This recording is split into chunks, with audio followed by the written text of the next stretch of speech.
Worldly Interactions Related to Money, Part 2.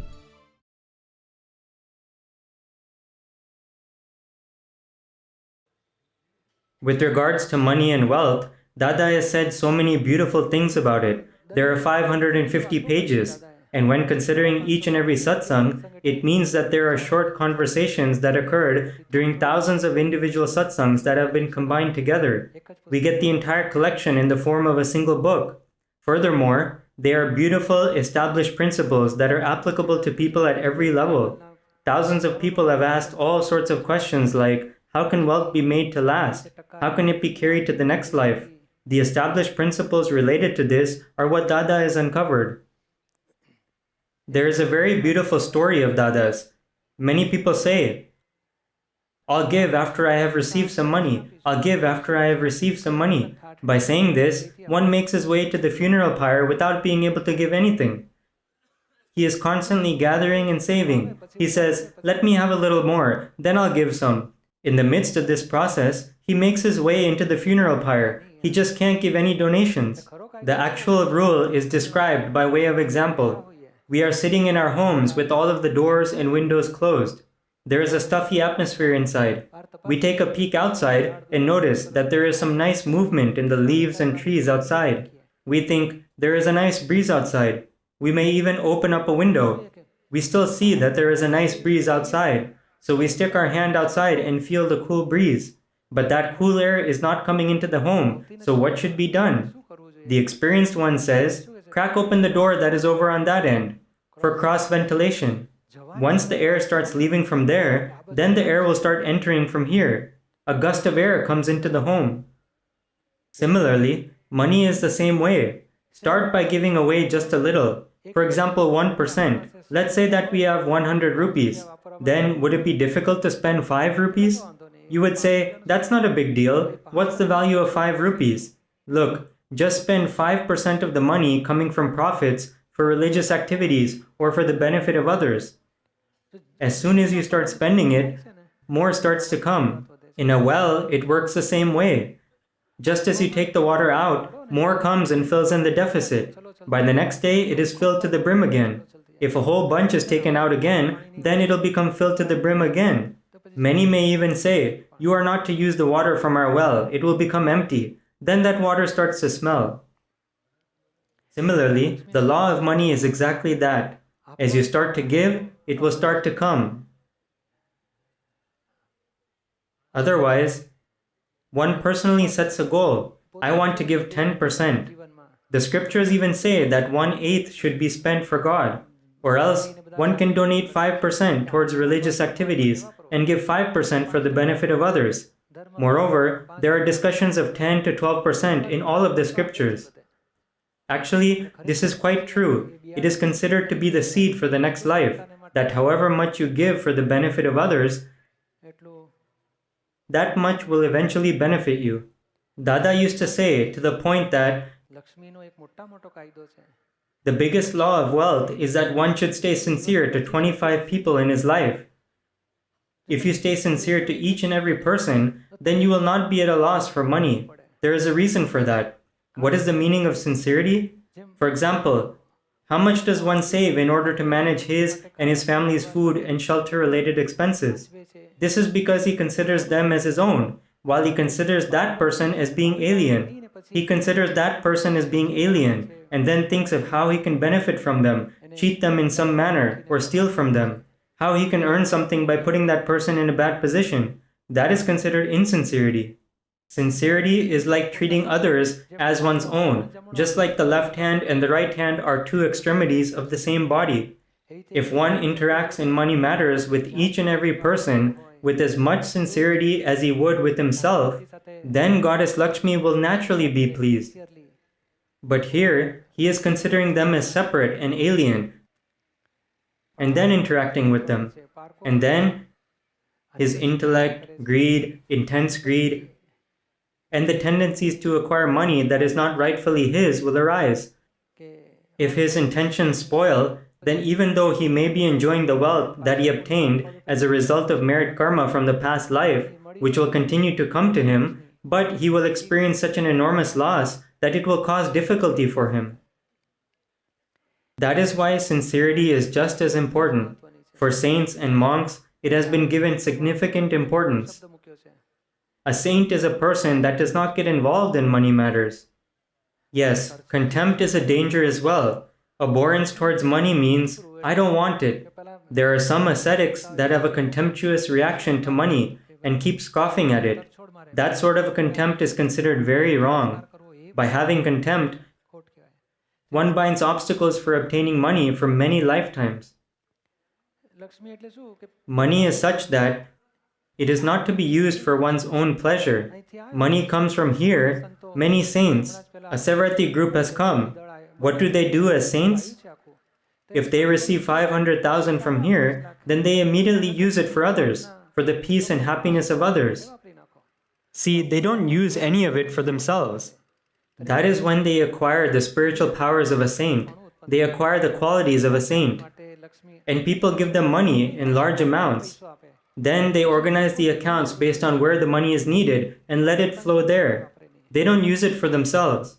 They don't use the ashram or organization for their own pleasures. They let the money flow for the salvation of people, for the peace and happiness of people, and for helping others. Where there is no thought of money, a saint should not have money or sexuality. Moreover, when does one become a Gnani? When money, sexuality, along with fame or respect, when all three of these are completely gone, that's when one becomes a Gnani. One who has purity towards money is considered a saint. One who has become pure towards money and sexuality. Purity towards money doesn't mean that one doesn't touch it and is contemptuous towards it, but money is being used for the peace, happiness, and salvation of others. From the moment that money starts flowing in the wrong direction, one should understand that there is impending destruction and damage. This is considered a spoiled intention. You reap what you sow. There's a saying, you reap what you sow. If your intentions spoil, then understand that this money will now go away. So Dada says that many people have issues with collections. Some have problems with money where they have to repay a loan that they have taken. At that time, their intentions spoil. They think, what will they do? It's gone. Then they get beat up. They are kicked out or evicted. They get into a fight. Yet they don't repay the money. That intention which is spoiled, it spoils the next life along with future lives as well. Dada says, if we are in a situation where we cannot repay our loans, then ask for forgiveness and sincerely request for assistance. Nonetheless, do not spoil your intent. Until death, maintain the full intention. When I have the money, I want to repay what I owe. I don't want to keep any debts outstanding. That intention of not wanting to keep any outstanding debts will take one to the safe side in his next life. Otherwise, future lives will be ruined for the one whose intentions are spoiled. To be able to repay or not is one part, while the spoilage of the intention is the other part. To not allow one's intention to spoil is called real spiritual effort, while the spoilage of intentions is considered a weak tendency. It is considered misuse. It will cause harm and spoil one's next life. In that manner, every step taken in money matters must be taken with extreme caution. How should one be cautious when there is a profit? How should one be cautious even when there is a loss? Dada has provided warnings in many places in the book. There is a very nice anecdote of Dada's. Many feel, since I experienced a loss in one business, I should open another one. Then if he experiences a loss in the second business, he feels, I should start a third one. This money is just not giving me returns. He then gathers some more funds and invests them in his business. He loses it all again. Yet he gathers funds once again from the bank and from friends. But Dada says, if you experience one loss, which is followed by another one, then you should beware that bad times have begun. Demerit karma is coming into fruition, as money is not sticking around. And since demerit karma is coming to fruition, one should not gather funds and reinvest in a business. Otherwise, it will cause continuous loss. So Dada used to warn everyone a lot. There is a beautiful example of Dada's where there is a landowner and a businessman. Both are friends. The landowner drinks and gambles a bit. One day, he lost everything while gambling. He lost his land, he lost his home, he lost everything he had. He goes to his friend, the businessman. He requests, "Please give me some money so that I can start a business because I have incurred some losses." The businessman was a vaniya or member of the merchant class, so he thought about it. He possessed skills of worldly interaction. He asked, "What happened? How did it happen? Why did it happen?" Then he told the landowner, "I am dealing with some issues with my business right now, so do one thing. Let's meet after 6 months, and I'll help you out if I am able to do so." Then he said, "There is a house at the outskirts of our village. Stay in that house." The businessman gave the landowner some sheep and goats. The businessman said, "Feed them and try to get through your days on that." So the landowner stayed there. After 6 months had passed, the landowner went to meet the businessman. He asked, "Sir, is there anything you can do?" After conversing for a while, the businessman asked, "Did the goats have any kids?" "Yes, there were 3 kids, but all 3 died." "Oh," he replied. Then he talked about some random topics and finally told him, "I'm still dealing with some financial difficulties, so I can't give you anything right now. Try to get by for now." After another year or so passed, the businessman went and met the landowner. The landowner asked for money, but the businessman steered the conversation elsewhere and then asked, "How many kids did the goat have?" The landowner responded, "Well, 7 were born, but they all died. None of them made it." "Okay, fine." After about 3 or 4 years, when asked how many kids there are, the landowner said, "This time 12 were born and all 12 of them survived." The businessman immediately asked, "Now tell me, how much money do you want?" "Why did you do this? You strung me along for 3 to 4 years. If your kids are dying, then what can I give you?" Even though the kids started to survive, he still waited. He observed for 6 months to see how things were going.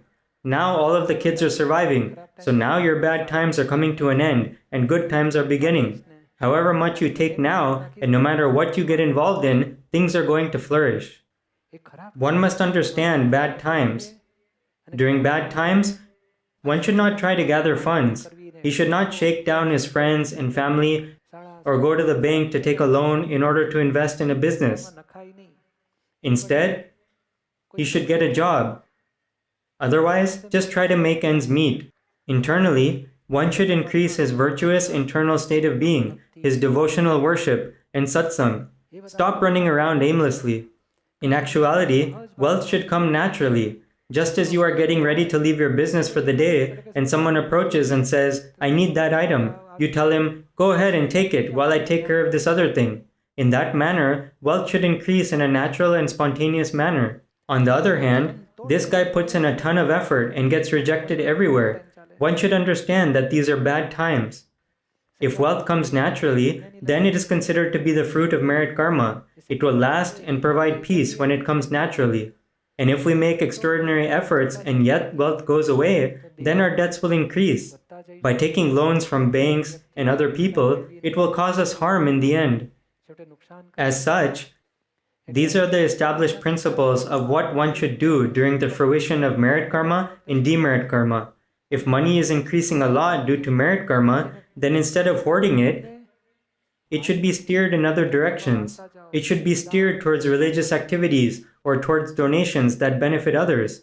Why is this? If there is excess water in the river, people can utilize it appropriately. Otherwise, it will end up going into the ocean. Similarly, excess wealth will not last. There are rules related to wealth.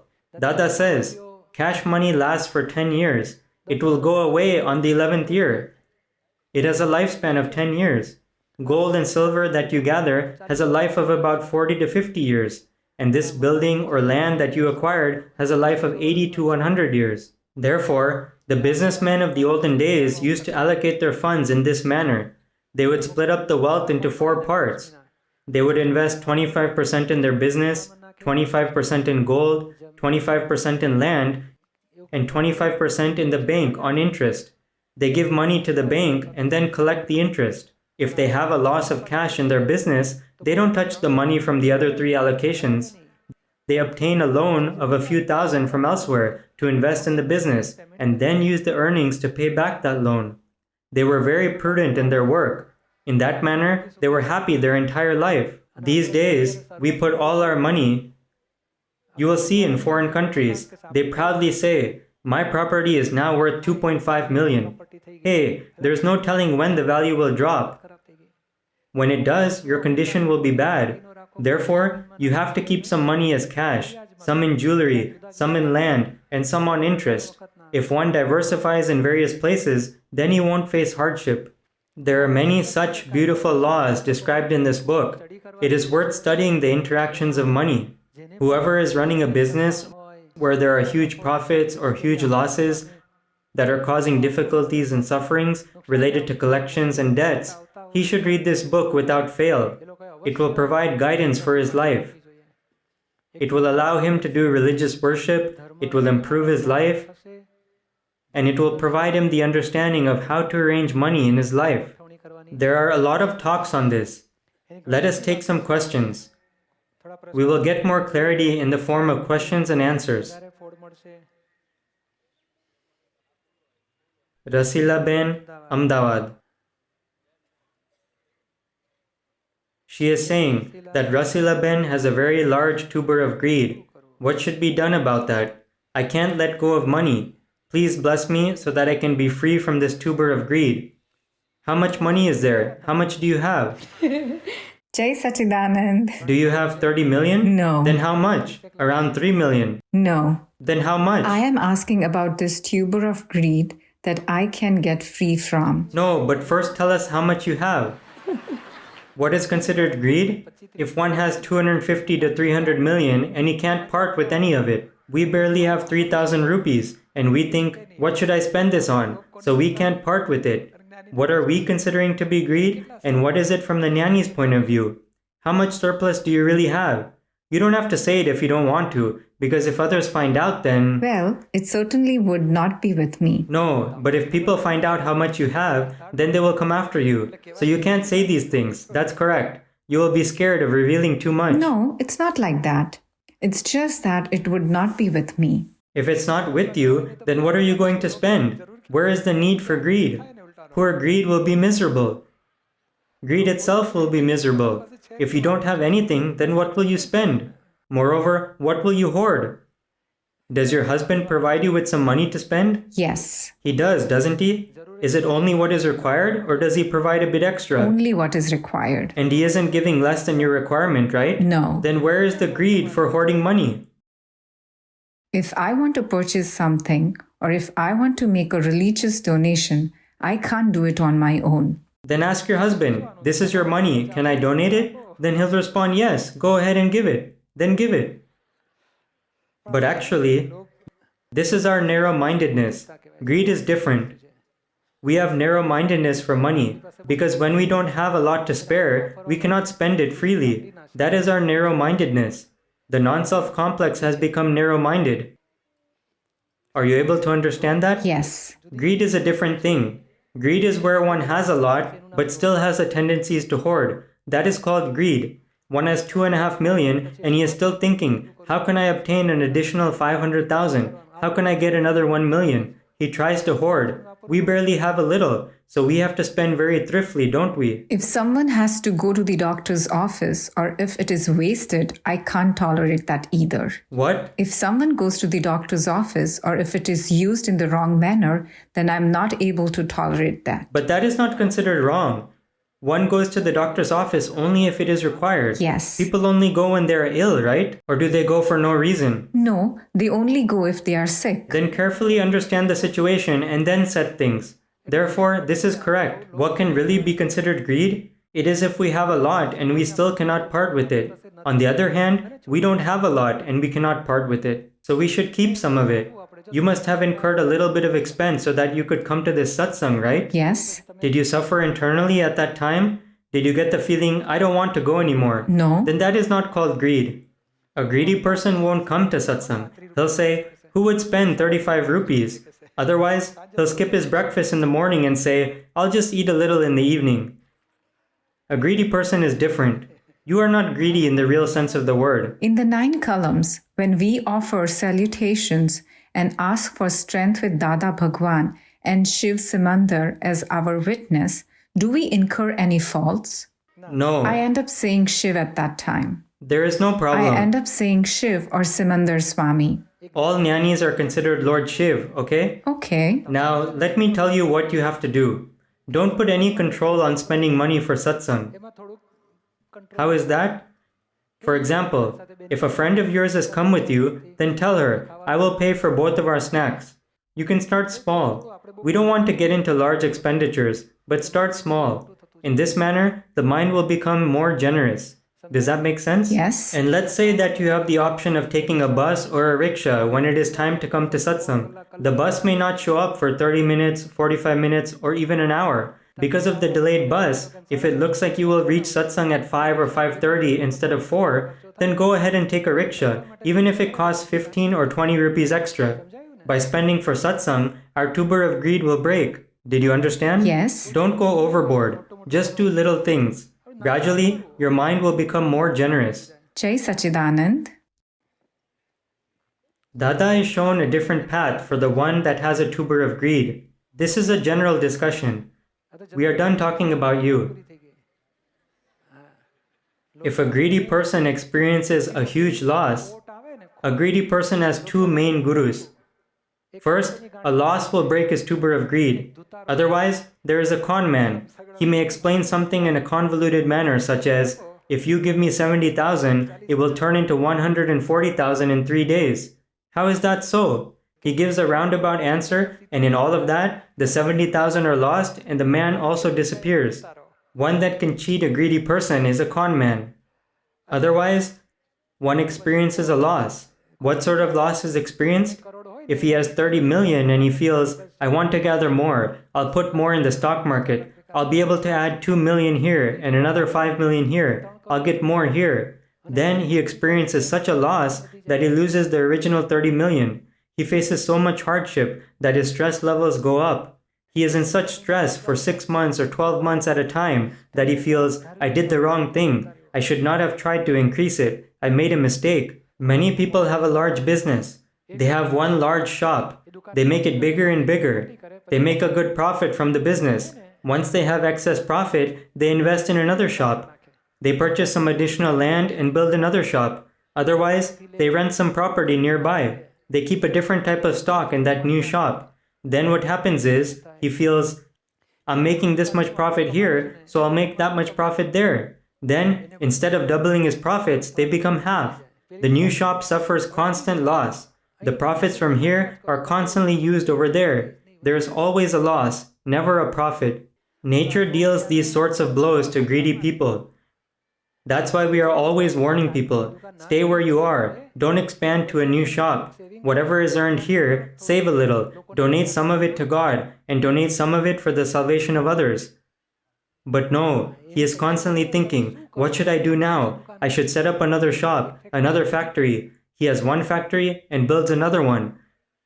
The second factory is constantly losing money and eats away all of the funds. So this is very risky. Therefore, nature will break the tuber of greed of a greedy person by making him experience a loss. That's why, when he experiences a loss in the second shop, he decides every day, I made a mistake in opening a second shop. What was wrong with what I originally had? I should not have done this. The constant feeling of I should not have done this is breaking that tuber. Otherwise, a third option, the correct solution for this is donation. The solution of donation is such that one should donate 2 to 5% towards God. For our Mahatmas, contributing towards a temple of Simandar Swami or doing Nyandan is the best path. Because by doing this, we are creating a connection with Simandar Swami. If one donates a few thousand at a particular temple, then whenever he passes by that location, the feeling will arise within that, I donated towards this. This is our temple. It sticks with him. His chit sticks to the Lord. This applies to wherever he has donated. That's why this Nyandan is also such that it sticks to us. If one's ability to donate is less, then he can make a smaller contribution such as, please feed 15 people on my behalf, or please give 15 Dadavani magazine subscriptions on my behalf. He can even donate to someone at a hospital. In this way, the tuber of greed is also broken by various means of donation. Dada even taught me, you are a Vanik person, so you can't let go of money easily. I replied, that's true. Then what will you do? I said, what should I do? Dada advised, do this, spend for the benefit of others. Once I started that, my mind became generous. I spent whatever I had for the benefit of others. Lots of money used to come to me. Then that was spent towards Dada's projects. Others, meaning Dada's Mahatmas. Huge amounts were spent freely, and huge amounts were coming in as well. Dada used to say, by doing this, your tuber of greed will break. However, as you spend a lot, your tuber of pride increases. So your ego rises a bit. Deepakbhai, I scornfully rejected money once. I'm asking for forgiveness with Dada as my witness. I'm asking for forgiveness with you as my witness. Yes, okay. Please forgive me. Yes.